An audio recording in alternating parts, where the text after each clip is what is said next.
ರಮೇಶಣ್ಣ ಕತ್ತಿ ಅವರಿಗೆ ವಿನಂತಿಯನ್ನು ಮಾಡ್ತೀನಿ. ಈ ಕುಟುಂಬದ ಹಿರಿಯರಾಗಿ ಅವರಿದ್ದಾಗ ಅವರು ಬಹಳ ಜವಾಬ್ದಾರಿ ತಗೋತಿರ್ಲಿಲ್ಲ, ಅಂದ್ರೆ ಅಷ್ಟ ಕೆಲಸ ಮಾಡ್ತಿದ್ರು. ಏನಾರ ಬಹಳ ಡಿಸಿಷನ್ ಮಾಡ್ಬೇಕಾಗಿತ್ತಂದ್ರೆ ಅಲ್ಲಿ ಉಮೇಶಣ್ಣನ ಕೇಳ್ರಿ ಅಂತ ಹೇಳ್ತಿದ್ರು.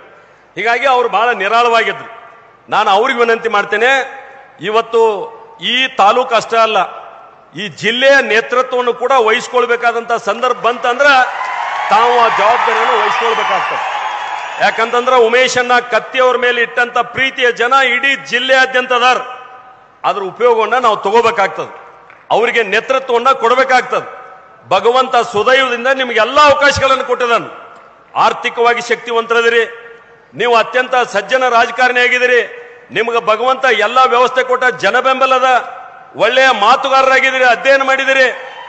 ನೀವು ರಾಜ್ಯಸಭೆ ಲೋಕಸಭೆಯ ಸದಸ್ಯರಾಗಿಯೂ ಕೂಡ ಒಳ್ಳೆಯ ಕೆಲಸವನ್ನು ಮಾಡಿದಿರಿ. ರಾಜಕೀಯ ಕ್ಷೇತ್ರದೊಳಗ ಏರಿಳಿತಗಳು ಬಂದೇ ಬರ್ತಾವ. ಆ ಎಲ್ಲ ಏರಿಳಿತಗಳನ್ನ ಮೆಟ್ಟಿ ನಿಂತು ಮತ್ತೊಂದ್ಸಲ ಎದ್ದು ನಿಲ್ತಕ್ಕಂಥ ಕೆಲಸ ನೀವು ಮಾಡ್ಬೇಕಾಗ್ತದ ಅಂತಕ್ಕಂಥ ಮಾತನ್ನ ನಾನು ಯಾವತ್ತಂದ್ರ ಉಮೇಶಣ್ಣ ಕತ್ತಿ ಅವರು ಯಾವತ್ತು ನಮ್ಮನ್ನು ಬಿಟ್ಟು ಹೋದ್ರಲ್ಲ, ನಾನು ಅದದು ಸಹ ಅವ್ರ ಜೊತೆಗೆ ಗಾಡಿಯೊಳಗೆ ಕುಂತಿದ್ದೆ. ಅವರ ಶವವನ್ನ ಅಂತಿಮ ಯಾತ್ರೆ ನಾವು ತಗೊಂಡು ಹೋಗ್ತಕ್ಕಂಥ ಸಂದರ್ಭದೊಳಗ ನಾನು ಗಾಡಿಯೊಳಗೆ ಕೂತಿದ್ದು. ನಾನು ನೆನಪು ಮಾಡ್ತೀನಿ ಉಮೇಶಣ್ಣ ಅವ್ರಿಗೆ, ರಮೇಶಣ್ಣ ಅವ್ರಿಗೆ ನಾನು ನೆನಪು ಮಾಡಿದೆ. ಅವತ್ತು ನಮ್ಮೆಲ್ಲರಿಗೂ ಒಬ್ಬ ಮಾರ್ಗದರ್ಶಕ ಇದ್ರು, ಹಿರಿಯನ್ನ ಇದ್ರು. ನಿಮಗಂತೂ ಬಹಳ ಆತ್ಮೀಯವಾಗಿ ನೀವು ನಂಬಿದ್ರಿ, ನೀವು ಅವ್ರ ಮಾತಿಗೆ ಬಹಳ ಕಟ್ಟು ಬೀಳ್ತಿದ್ರಿ. ಆದ್ರ ವಿನಂತಿ ಅದ, ನೀವು ಇನ್ಮೇಲೆ ಬಹಳ ದೊಡ್ಡ ಜವಾಬ್ದಾರಿಯನ್ನು ಹೊರಬೇಕಾಗ್ತದೆ, ಅದಕ್ಕೆ ನೀವು ಸಿದ್ಧರಾಗಿರ್ಬೇಕನ್ನುವಂತ ಮಾತನ್ನು ಅವತ್ತ ನಾನು ಹೇಳಿದ್ದೆ.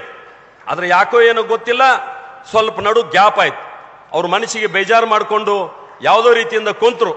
ಆ ಕುಂತಂತ ಸಮಯ ಯಾವ ರೀತಿ ಬದಲಾವಣೆ ಆಯ್ತು ಅನ್ನೋದು ನಮ್ಮ ಕಣ್ಣೆದುರಿಗೆ ಅದ. ಹೀಗಾಗಿ ಇವತ್ತು ಇಡೀ ಜನರ ಕನಸೇನದ, ಉಮೇಶಣ್ಣ ಕತ್ತಿ ಅವ್ರ ಮೇಲೆ ಇಟ್ಟಂತ ಅಭಿಮಾನ ಏನದ, ಅಭಿಮಾನ ಕೇವಲ ಅಭಿಮಾನ ಆಗಿ ಮಾತಿನಲ್ಲೇ ಉಳಿಬಾರದು, ಅದ ಕೃತಿಯೊಳಗೆ ಬರಬೇಕು. ಅದು ಜಿಲ್ಲೆಗೆ ನಿಮ್ಮ ನೇತೃತ್ವ ಬೇಕು ಅನ್ನುವಂತ ಮಾತನ್ನ ಈ ಸಂದರ್ಭದಲ್ಲಿ ಹೇಳಿ, ಉಮೇಶಣ್ಣ ಕತ್ತಿ